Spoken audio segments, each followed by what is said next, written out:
video is going to take a look at the foundations from a historical perspective of the United States healthcare system. So just like everything that's happened in your past has helped to create and shape who you are today, the same is true for the United States healthcare system. A lot of significant events that's happened in our country's past has led us to the healthcare system that we know today. A couple key themes that you should pick up on through this video are understanding that our healthcare system was not planned. We have one of the only market-based healthcare systems worldwide. And while we do spend more per capita, we do have more marginal outcomes as compared to more industrialized countries, and we'll get into that throughout this video. Now, the first thing to understand from a historical context is that, like I said, our healthcare system didn't just happen. It didn't just evolve out of nothing. Many years have really worked to help shape the system that we have today, and we really need to understand what happened in the past to really understand our current and our future healthcare systems. And so the first question that you might ask is, why are we the only industrialized healthcare system that doesn't have universal healthcare? And again, that is due to a couple of significant historical events that's happened in our country's past. So we'll get started with the first kind of era that we're going to talk about, which is the pre-industrial era. We call it the Wild West. This is really from colonial times till about late 1800s. Medicine during this time was very primitive. You weren't really educated as a physician or as a healthcare practitioner. It was more of a trade, it was an apprenticeship. There was no real licensing or standards. So the people trained in medicine were very poorly trained. Again, they were trained as apprenticeships versus formalized education. But we did have a few schools start to appear towards the end of this era. Not really based in science. They did have very lower standards than what we have today, and very poor curriculum, but nonetheless, we did start to see some type of formalized education start to appear. Now, again, still in that pre-industrial era, colonial times to late 1800s, we didn't really have a need for insurance like we have today. The average American spent about $5 a year on health care. And we had a lot of institutions start to pop up during this time. So we had a type of institution called an almshouse, which is where the poor or was a poorhouse for the sick. They were confined there. We had asylums for our mentally ill patients, these psychiatric facilities. We had pest houses for those with active infections, and we had dispensaries for free medication for those who cannot pay. So it's important to understand during this period of time that hospitals and institutions like this were not really seen as the place to go. They were really seen more for people of very low to no income, and places that took care of people who were indigent. If you were wealthy or more affluent, you had a physician come to your home and your care was done in your home and not in a facility or an institution like a hospital. From a public health perspective during this time, we're starting to link environment with disease. So we're doing well from that perspective. But during this time, again, hospitals not really seen as the place that you want to go to receive health care. So we move into more of this post-industrial period of time during the post-Civil War. So we're talking about late 1800s here. We start to see more industrialization pop up, more urbanization, and we have medical practice start to be more concentrated into the city setting. So we see larger cities start to open up and have more medical practice, more hospitals, and the whole science of medicine continues to evolve during this time, which in turn starts to raise the standards of which physicians and practitioners practice medicine. We also see the appearance of the American Medical Association, and that professionalism aspect of medicine start to take shape. So the AMA was created, and it was really created to protect the interest of the physician. They really started to gain control of medical education, and we started to really kind of flush the system out of this very poor curriculum and very, very low standards. And this was due in part from an educational perspective due to the Flexner report that really worked to standardize or formalize our medical education. So, what the Flexner report is a report commissioned by the American Medical Association by William Flexner, who was tasked with going out and surveying all the existing schools of medicine and worked to start to create standards around medical education in terms of admission and courses and curriculum. Once the report came out, any schools that were not at that level of set standards were cut as a place to really receive medical education. And unfortunately, many of those schools were primarily attended by women or minorities. So while the Flexner report did do a great job of kind of standardizing and creating this formal education model that we know today, unfortunately, a lot of those medical schools that were in existence at the time that were cut as a place to receive medical education were attended by women or minorities. So also during this post-industrial period of time, hospitals started to get a better handle and a better control on sanitation. So hospital conditions improved. They started to become seen as a place where you wanted to go seek health care. We started to have some centralization to medical technology. We saw the profession of nursing start to become more formalized and professionalized. And we really relied as a hospital on physicians to keep our beds full. So we saw the number of hospitals dramatically increase, and we had fierce competition of hospitals over physicians and their referrals to their hospitals individually. So we started to see the creation of a more physician-centric system, which has lasted through today. Remnants of it are seen throughout today's time. But the basis was because hospitals started to compete over who could get the most physicians to refer their patients to those hospitals so that they could keep the bed full and start to turn a profit. Also, during this post industrial time, we start to see insurance really catching on in the private context. So, remember during the pre industrial time, there was not really need for insurance. Americans spent about $5 a year on health care. Well, now during this post industrial time, we start to see the concept of insurance really start to catch on. So, the first iteration we see of this is through workers' compensation, where workers get cash payments for lost wages due to an injury that they receive at work. So it really put to test a push for government-sponsored healthcare insurance. And this is the first time we start to see this kind of creep up in our healthcare system. And in terms of private health insurance, we see that really rooted in life insurance. So as medicine advanced, medical costs increased and the demands for those advances increased. But private insurance really, even though we saw it start to appear during this post-industrial time, it really didn't start to stick. We really didn't start to see it kind of cement itself into our society until really the late 1920s with Baylor Hospital in Dallas.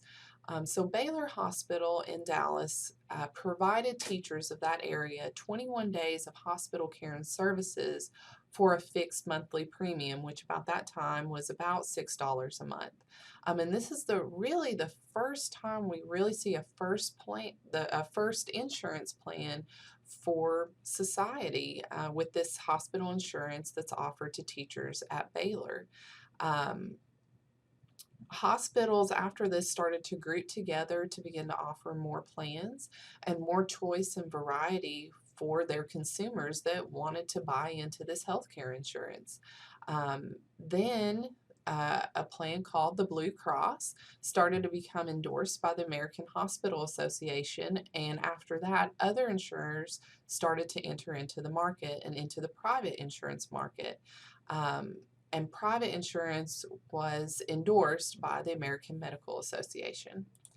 Now, after we see that first plan that was offered to teachers through Baylor Hospital, then we see the endorsement of the American Hospital Association of Blue Cross on private insurance. The first physician plan was offered by Blue Shield of California, and what this was insurance to pay physician fees. So the medical profession really mobilized around this thought to protect their financial interest, and this is where the American Medical Association comes in. Remember, they were originally created to protect the interest of physicians. So the American Medical Association comes in to promote private insurance and oppose a national health care insurance because they saw it as a potential threat to private practice of medicine. So they vehemently opposed it, were not for any type of national or socialized health insurance from 1940 as late as 1970. And around 1970, we start to see Blue Cross Blue Shield across the country in almost every state. So we enter towards the end of this post-industrial era, we start to see the rise of employer-sponsored health insurance, which most of us are familiar with today. You go out and get a full-time job, you get benefits, and one of those usually is healthcare, some type of healthcare insurance. They almost go hand in hand with working a full-time job now. But it used to not always be that way. Insurance was not always offered as a benefit with your full-time employer. So how this started to come about is around this time, 1940s era, start to think about where our country was in its history. We're starting to we're coming out of World War I, we're trying to rebuild, we enter World War II, and during World War II, the War Board, the War Labor Board, and the economy at the time put people to work because of the war effort. So what happened is Congress came in and froze the wages to fight really wartime inflation. So we had a massive amount of inflation at the time. Congress came in to freeze the wages. So now employers are not able to be competitive with their wages. So they have to start to find some other way to be competitive, to draw people in to really come and work for them and want to come work for them. And health insurance kind of emerged as that benefit that would give employers that competitive edge. So we have 1948, the Supreme Court ruling that insurance can be part of union management negotiations through collective bargaining. 1954, the IRS ruled that health insurance can be tax-free. So it's like you get wages that you and your employer don't pay a tax on. So it's tax-free money that you're getting. But what this has done through Congress freezing wages at the time, and companies going out and kind of linking health insurance as a benefit now, they forever kind of cemented that relationship between full-time employment and health insurance. So we've linked health insurance to employment, and by 1960, about 70% of those working had some type of private health insurance. Now, still in this post-industrial era, we have we want to talk about the national health insurance efforts up until this time, because the question we asked at the beginning is, why is the United States one of the only countries without some type of national health care insurance? So again, think back to things that are going on in our country at the time, kind of how our healthcare has evolved since its inception. And really, if you think about all the efforts until the 1960s, we think about 1900s. Most of our European countries have some type of U.S. or some type of national health care insurance. And here in the U.S., we're highly decentralized. So we didn't have one type of centralized mechanism to offer healthcare insurance. We just had a hospital pop up here, hospital pop up there, offering their own healthcare insurances. Some, like Baylor, offering their own insurance plans. And we had really a very minimal amount of social welfare regulation at the time. So come 1912, President Teddy Roosevelt, he ran on a platform of social reform and ultimately lost. But what that did was help to plant the seeds for the progressive movement to kind of usher in this thought of national health care insurance. So when we enter into World War I, we'll back up a minute. We enter into World War I in 1917. Um, that really killed the momentum that existed for national health care insurance. And the question is why? Well, think about World War I, who we were fighting against, what was going on. Um, we were fighting against Germany, uh, and they had a social insurance, a national health insurance setup. Um, so because they were our enemy at the time during this period in time, the American public and population as a whole are going to be um, you know opposed to government sponsored anything. It's going to be inconsistent, and it was at the time inconsistent with the values Americans held high. Um, they didn't want anything termed social medicine, and that term was coined during that time of social medicine. So we saw, political stability in the United States. We had this decentralized system. We had this capitalism that was starting to emerge. Americans, valued self-determination. They had a distrust of big government, and mainly to do with other countries that we were fighting in World War I and in World War II. And they really had this reliance on the private sector to address more social concerns. So we didn't really rely on the government for a lot. Now, in the 1940s, Franklin Roosevelt started to introduce bills that centered around national health insurance, and how you kind of start to structure healthcare delivery. But we see in 1940, Harry Truman, this is late 1940s, early 1950s, becomes reelected on a platform to provide national health insurance. So again, we have another presidential candidate who was ultimately reelected, running on a platform to provide this national health care insurance model. Again, the AMA comes in. Remember, their primary purpose for the reason they were created was to protect the interest of physicians, and they opposed this from the start. They launched, a very expensive lobbying effort to oppose national health care insurance. And what their strategy was to really link health care insurance with communism. So that really hit home for a lot of the American public, particularly during the period in time that we're in as a country. And the concept was firmly kind of planted in the American psyche that national health care insurance is equated with communism. And so the issue didn't really kind of creep back up until Clinton ran. And again, that did fail. We didn't receive national health care insurance during his term. But we did have some successful efforts moving towards that more government-sponsored healthcare insurance during the 1960s. So we had a booming middle class, which was great, and we were able to really focus on the elderly and the poor during this time.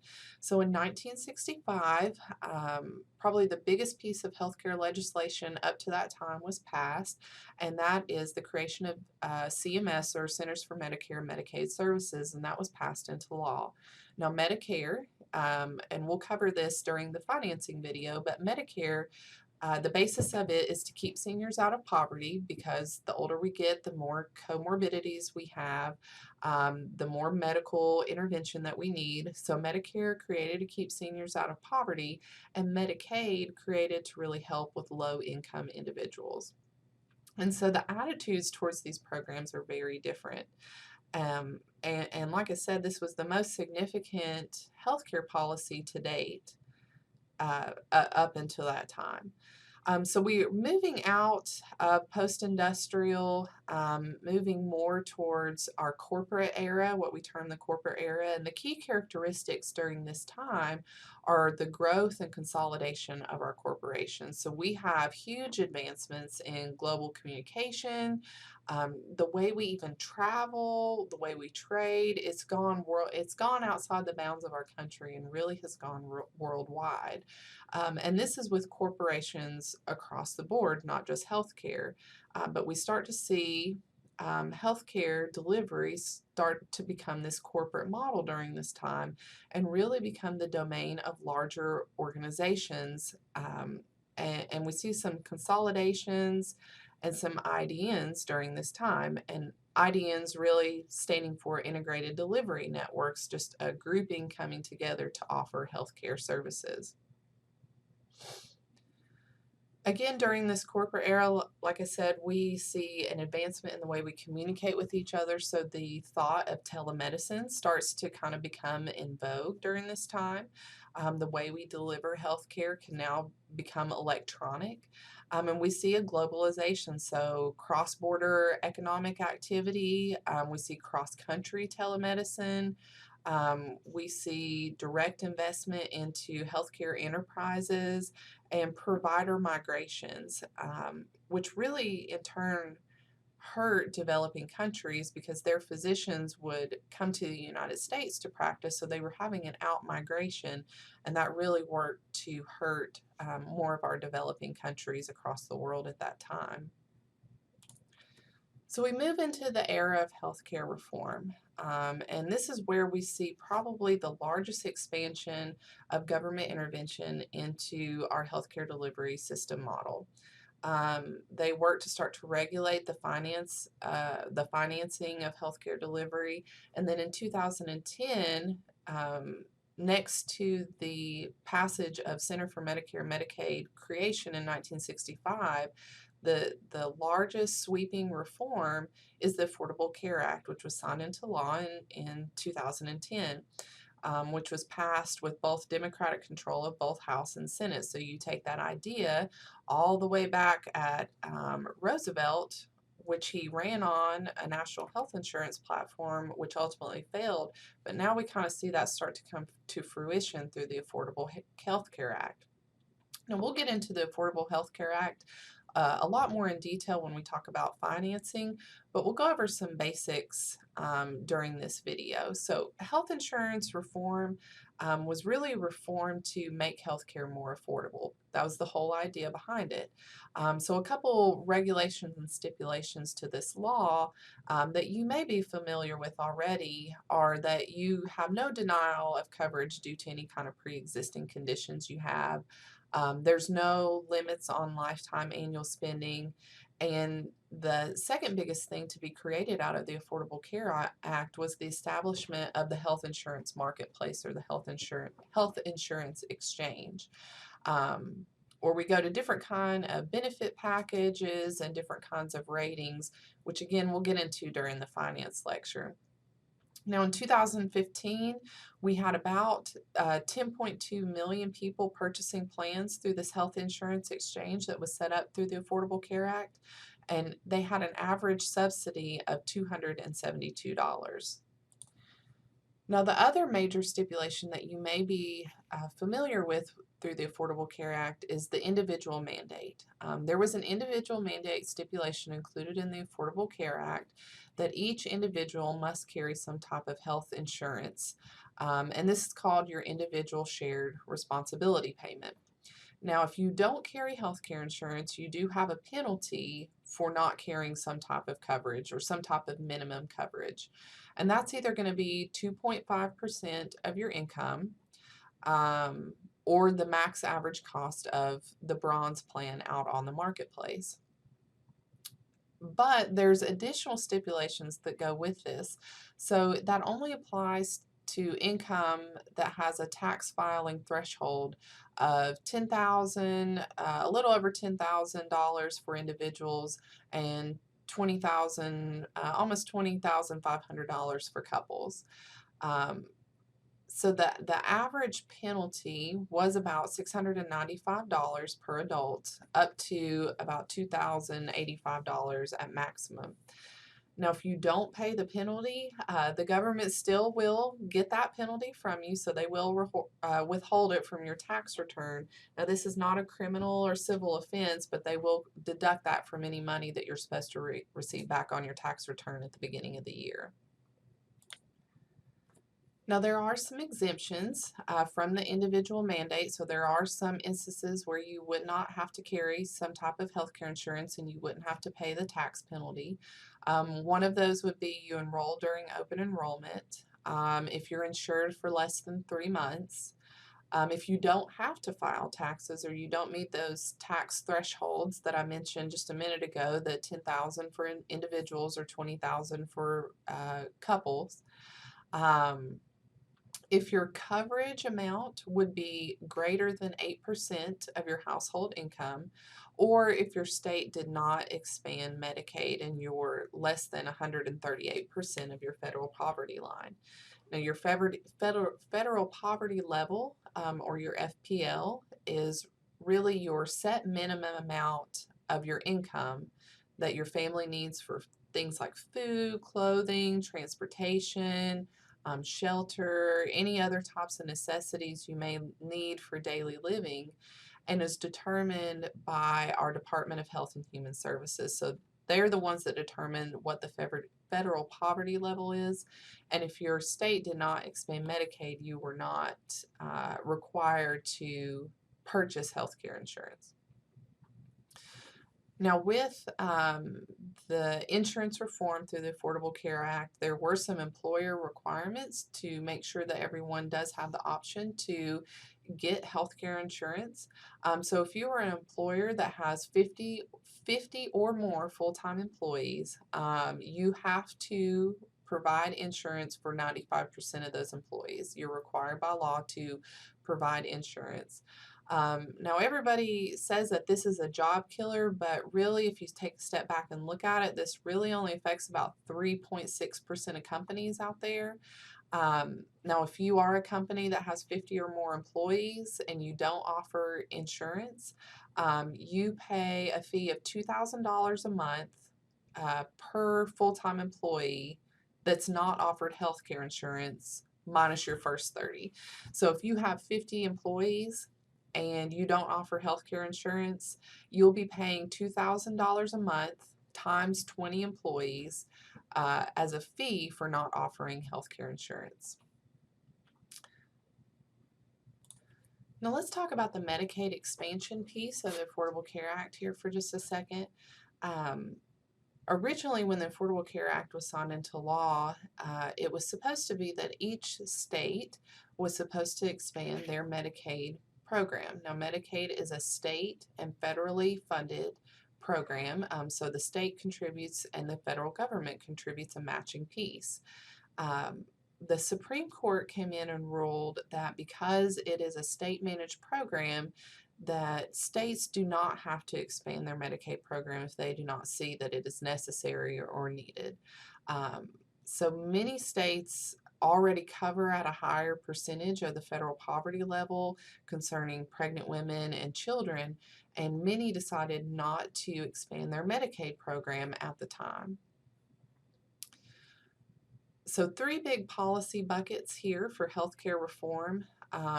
It was trying to manage competition in the marketplace to keep premiums low and to enhance an individual's access to preventive care. We had some payment reforms or attempt at payment reforms through Medicare expansion where we pay for value and quality, and then we try to address waste, fraud, and abuse through some different policy changes. But is it really helping to control costs like it was originally implemented and originally expected to do? Overall, the ACA, the Affordable Care Act, is costing less than what we originally anticipated it to. But healthcare costs are still growing. But it's growing at maybe a slower rate or a lower rate than what we expected. The growth rate is actually at a 50-year low. So is that a combination of the ACA implementation? Is it a combination of our country going through a recession at the time, a combination of both? You know, that's really kind of in the eye of the beholder. But we can see that when Medicaid and Medicare were introduced in 1965, we saw a dramatic increase in U.S. healthcare spending. We can maybe attribute this to originally when Medicare and Medicaid was signed into law and created, it was meant to cover for about 4 to 6 years. Think about what our life expectancy was at the time around 1965.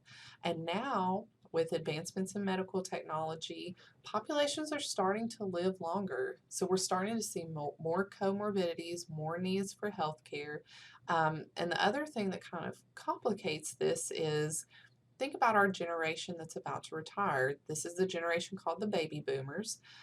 They're starting to retire, they're living longer. Again, they're going to have more comorbidities, they're going to need more healthcare intervention. So we start just seeing this spiral of U.S. healthcare spending starting to increase and increase and increase. So what I hoped you saw through this video was that our healthcare system was not necessarily planned, but kind of came out of a series of events out of our country's history. Maybe a couple reasons why we spend more with some, or start to see why we spend more with more marginal outcomes compared to industrialized countries, and how critical insurance can be for access to health insurance for a population. So we'll end the video here and pick up next time.